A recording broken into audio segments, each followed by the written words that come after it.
खबर यूपी के जनपद अयोध्या से है, जहां भाजपा सरकार के खिलाफ सपा सांसद अवधेश प्रसाद ने मिल्कीपुर क्षेत्र के चौराहा नंबर 5 के पास अपने आवास पर धरना दिया। सार्वजनिक स्थल पर जिला प्रशासन की अनुमति न मिलने पर अपने आवास के सामने ही धरना दिया। सांसद ने छुट्टा जानवरों और अन्य मुद्दों पर धरना दिया और कहा कि मांगे पूरी नहीं हुई तो 7 अक्टूबर को मिल्कीपुर क्षेत्र में जन जागरण अभियान होगा। सांसद अवधेश प्रसाद ने मांग की है कि जानवरों से किसानों की फसल बचाई जाए। जिन किसानों को सांडों ने मारा है, उनकी मौत हुई है या फिर वो घायल हुए हैं, उनको सरकार मुआवजा दे। मिल्कीपुर क्षेत्र से गुजर रही 84 कोसी परिक्रमा मार्ग में अधिग्रहित हो रही जमीन में किसानों को मुआवजा नहीं मिल रहा है और बिना मुआवजा दिए ही किसानों की जमीन ली जा रही है। राजकीय ITI को निजी संस्था के हाथों दे दिया गया है और उसे वापस सरकार राजकीय दर्जा दे। सांसद ने आगे कहा कि जब हमारी सरकार थी तो मिल्कीपुर क्षेत्र में ITI खोला गया था और बाद में इसे भाजपा सरकार ने निजी हाथों में बेच दिया। कुमारगंज के पिठला में सपा सरकार ने 100 शैय्या का अस्पताल बनवाया था, उसकी भी हालत खराब है। वहाँ न तो डॉक्टर है न ही दवाइयाँ और करोड़ों की अल्ट्रासाउंड मशीन लगाई गई है, लेकिन टेक्नीशियन न होने के कारण मशीनें धूल खा रही हैं। किसानों से किसानों की खेती को बचाया जाए और जिन किसानों को सांडों ने मारा है उनको आर्थिक सहायता दी जाए और यहाँ पर 84 कोसी परिक्रमा का निर्माण हो रहा है। इसमें किसानों की बेशुमार जमीन बगैर उनको मुआवजा दे ली जा रही है। ये एक मुद्दा है। ITI राजकीय ITI अरिंटीनगंज में सिधौरा में खोला गया था जब हमारी सरकार थी। राजकीय औद्योगिक ITI इसको वर्तमान सरकार ने निजी हाथों पे बेच दिया।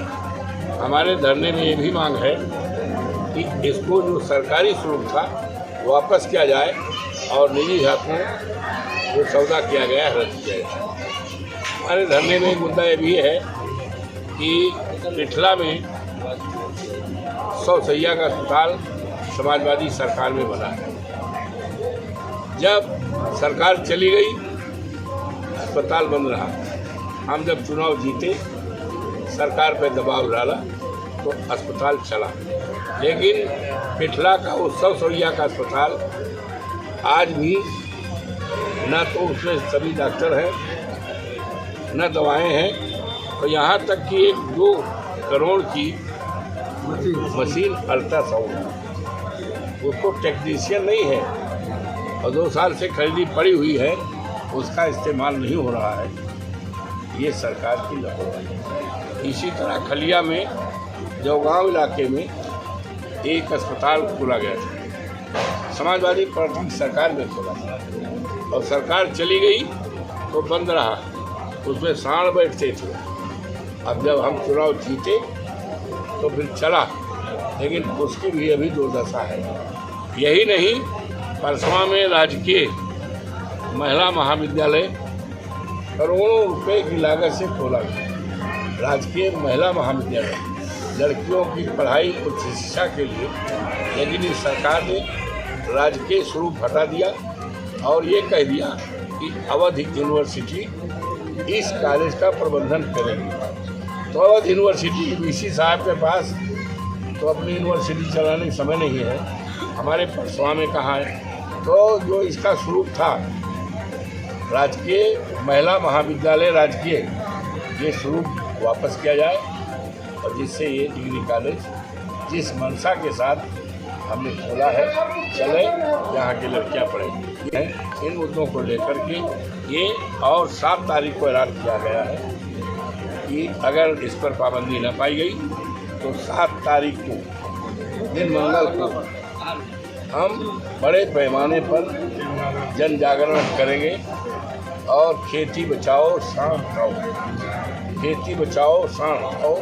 का नारा पूरे क्षेत्र में गुंजायमान रहेगा और सरकार को मजबूर करिए कि हमारी खेती को बचावे, सांड को बचावे और नहीं तो सरकार को हटाए। अब हमारे अध्यक्ष जी गए थे, अध्यक्ष जी को भेजा था और तहसील में अनुमति के लिए, लेकिन उन्होंने अनुमति नहीं दिया। कहीं हमारे ऊपर बड़ा दबाव है, बहुत दबाव है, इसलिए हम अनुमति नहीं दे पाएंगे। तो हमने कहा कोई बात नहीं है, आप अनुमति नहीं देते हैं तो जो हमारी विचारधारा है, हमारा ये आयोजन है, उसको आप नहीं पाओगे, उसको दबा देंगे। आज हुआ शानदार तरीके से, वक्त हज़ारों लोग आए थे, देखा होगा आपने।